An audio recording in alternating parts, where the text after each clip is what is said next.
nutrient cycles or biogeochemical cycles. And we're going to start with the one that you're the most familiar with, I hope, which is the water cycle. So I'll spell it right up top. Water cycle. I think they're going to get the impression we're having too much fun with this. So, hopefully a lot of these words ring a bell because I think you guys have covered this before. But just a heads up, 3% of the water on the entire planet is fresh water. And only 1% of the water on the planet is easily accessible to us. Which means the water cycle is all that water being cycled through. That's its name. So, let's get going. Evaporation. So when you have water changing from a liquid state to a gas or water vapor. I'm already out of breath. I need more coffee. Okay, no. And then we have condensation, which is when the water molecules cool down. You usually see that happening in the form of clouds / on the edge of your beverage or glass on a hot day. And then when the water falls down in many different forms, precipitation. Did I spell that right? Sure. You said sure, that's not a yes. Precipitation. Yes, precipitation. So that's, I'm going to take a moment to draw this here, like Bob Ross. This is precipitation. It falls back down to the planet. So beautiful. Does that not look good? Looks like hair.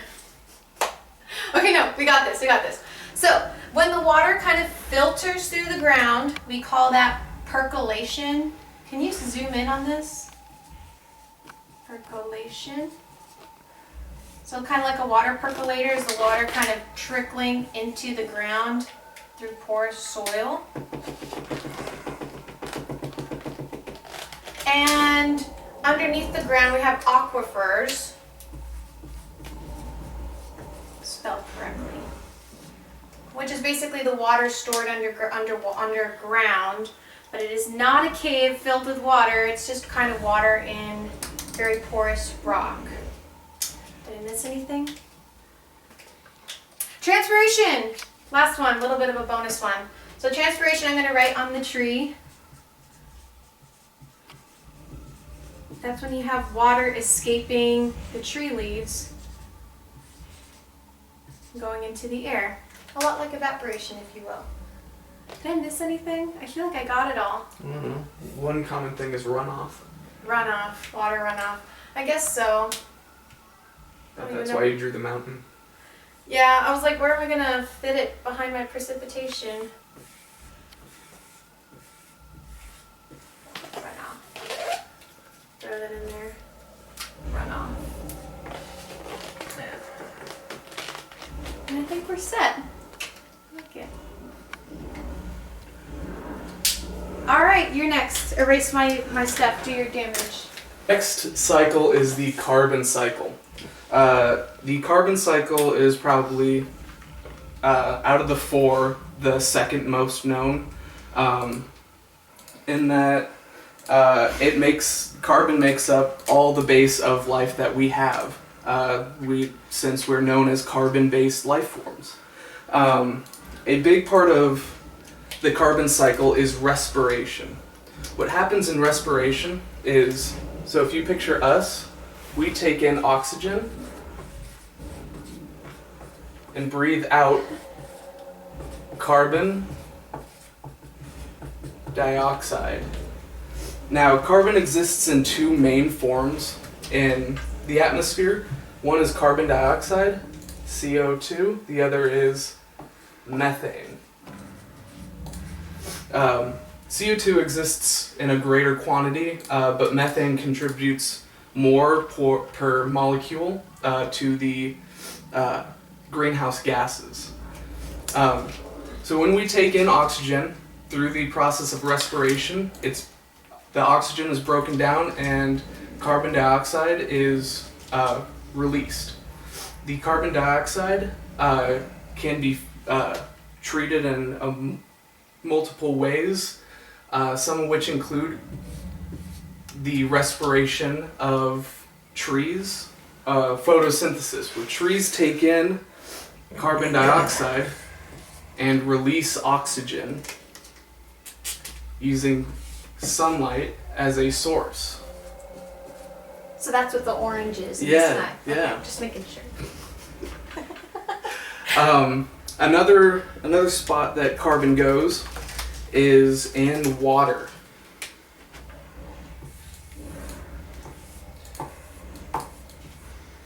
Water holds a bunch of carbon dioxide, and carbon dioxide contributes to a large amount of ocean acidity, which is why an increased amount of greenhouse gases is so troublesome for the ocean life that we have in the coral reefs.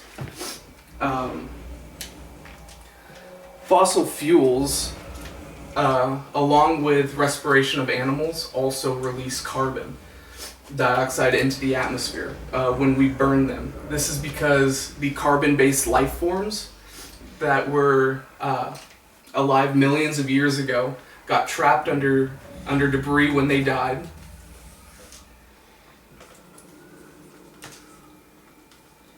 There's a little fossil. Where's the fossil? Right there, fossil. In It's the a little sky? skull. I'm just kidding, I'm just messing with you. Animals and plants get trapped under debris, and over time they get condensed and broken down into what we know as oil, which is turned into petrol, gasoline, and the burning of those also contributes to carbon dioxide in the atmosphere. Mr. Radovich, Yeah. oil, gas, like being that they're made from fossils, what's the name of that group of They're things called that are... fossil fuels. They're not renewable because, well, not easily renewable because it takes millions of years to create those fossil fuels. But they are called fossil fuels because they are made from the fossils of the organisms. Am I missing anything? I think you've got it. I think I got it. You should explain what the broccoli has to do with the carbon cycle. This? Just It's kidding, the I tree. know. I already talked about the tree. Oh, sorry. I think we're set. I didn't get a You're gonna high take five, away. but you get a high five. Alright, fine. Spreading the disease here.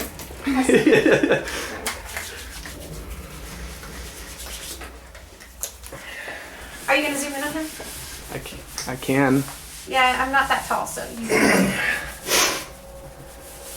All right, people, not to be biased here, but this is definitely the coolest cycle there is. You guys won't believe it. It's if they can great. bother reading your handwriting to understand what cycle you're teaching them. See if Virgo knows I'm right, so she's just gonna spew her hateful comments. All right.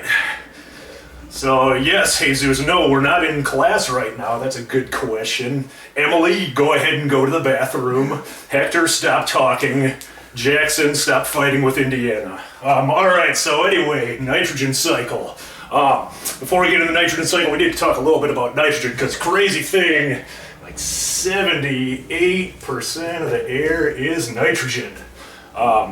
But that nitrogen cannot really get used because it is in the form of something called N2.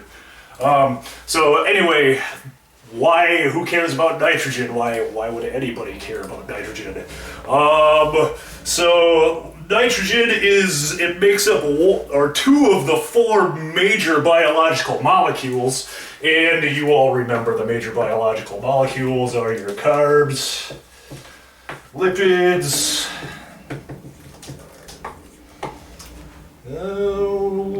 nucleic acids,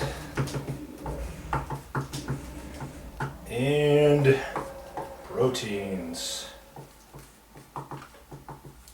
So, nitrogen is necessary to make two of the three major macromolecules. So, the two of the four that are needed are nucleic acids and proteins. You need nitrogen to be able to make those. So that's why nitrogen is important for life on Earth.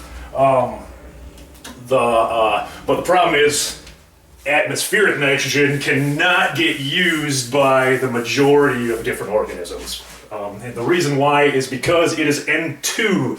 So if you guys remember your integrated science from 8th grade, which I'm sure you all do, valence electrons, nitrogen has an atomic number of like 7.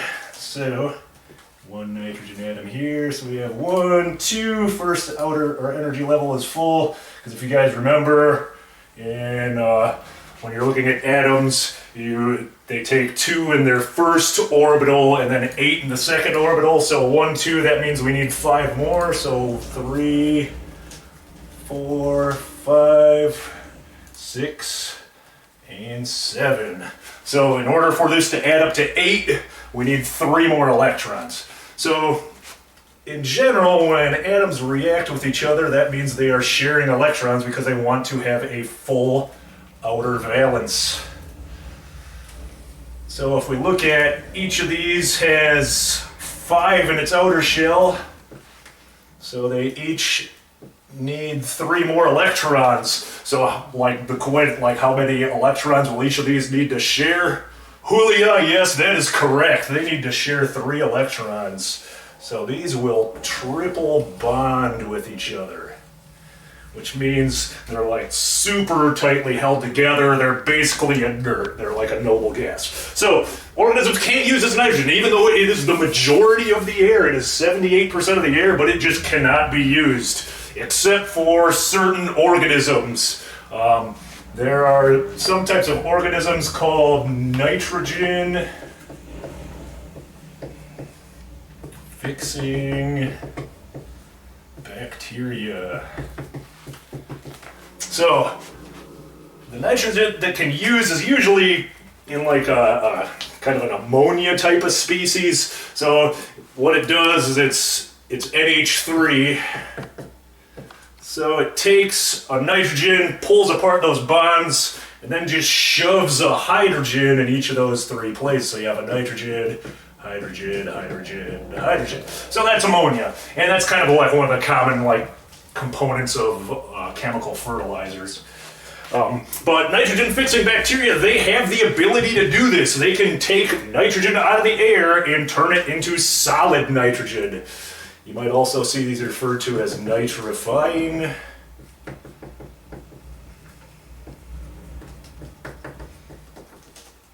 So anyway, they exist in the soil, but also there's a really important group of plants that pretty much raise these bacteria in their roots. Those are what are referred to as the legumes or the bean plants. So for example, soybeans and mesquite trees, they harbor these bacteria in their roots, and they can basically fertilize themselves with nitrogen. So they can just pull nitrogen out of the air, put it in the soil. And that's why, if you think about it, like beans are one of the few vegetables that actually are high in protein because they can get all the nitrogen that they need. I know, Gary, that's pretty awesome, right? I mean, I'm pretty jazzed about Are it too. you inventing student names, or are these real students? What's that? Are you inventing student names, or are they real students? Oh, they're all made up. Oh. Totally made up. Oh, they're real. I was like, oh, God help him. Should I be talking to fictitious people? That would make it scarier, really. Hey, talk to Saruman over there. Oh, these could be the students. The screaming goat. Alright, so anyway, we're going to do the nitrogen cycle. So, in order to have our nitrogen cycle, we need a tree, and we're going to make it a mesquite type of tree because, you know... Oh, that's not an octopus on the bottom, that is the tree trunk. Alright, so... I know Verdugo's going to talk crap about this because I got to try to represent leaflets on here, and that's pretty tough. Alright, so we have our tree. / amputated arm. Alright, and our tree will, should I have blood drip? No. No. So we have our tree here, which, what it can do is, in its little root nodule, the real tiny little ones here, we are going to have our, you might need to zoom in on this, our nitrogen fixing bacteria.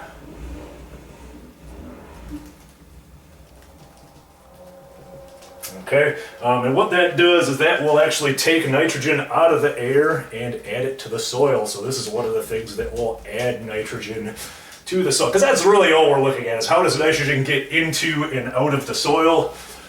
So nitrogen fixing bacteria can add it to the soil, but being that trees are plants, the main two things that plants need for fertilizer are nitrogen and phosphorus. So the plant will also be taking in nitrogen. So solid nitrogen is in the soil, gaseous nitrogen is in the air. Like I said, solid nitrogen is usually like some type of ammonia type of species. All right, so plants will take in nitrogen out of the soil.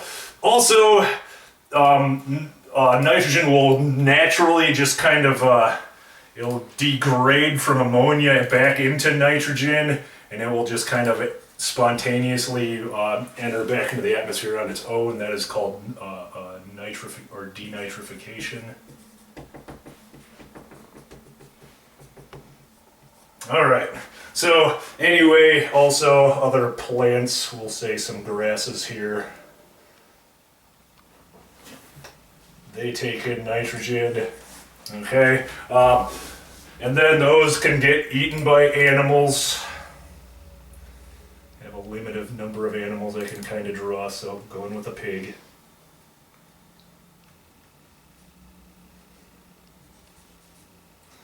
If you guys are drawing these at home, pick whatever animal you want. Okay, so Oh God. pig eats the grass, that's, again, nitrogen loss, but that grass will eventually continue on its path, and that animal manure will also add nitrogen to the soil. So animal waste, if you use chemical fertilizer, that will add nitrogen to the soil.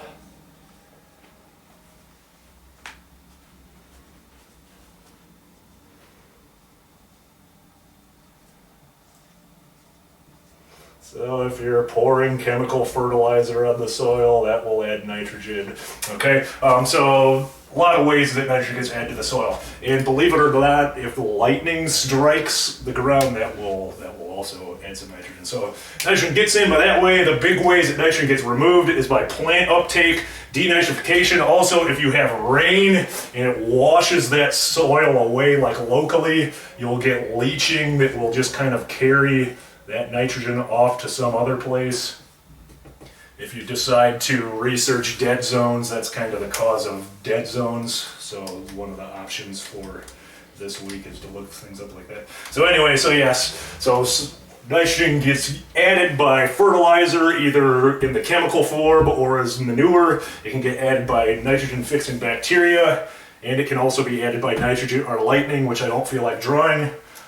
Gets removed by denitrification. Also, plants will take it in, and it can run off in leaching from rain washing it out of the local area. All right, so anyway, nitrogen cycle. And last but not least is the phosphorus cycle. Phosphorus cycle.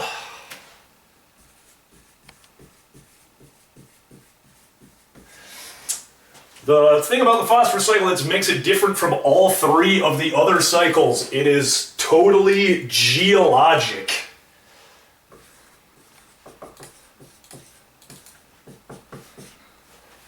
Okay. All right, so what's that, Sauron? Yes, geologic means it is totally based on the Earth. It's never in the atmosphere. So yeah, the phosphorus cycle, you never have phosphorus floating around in the atmosphere. It always exists as a solid source. So how phosphorus works is, in rocks in the planet, you'll have places that are kind of like rich in phosphorus.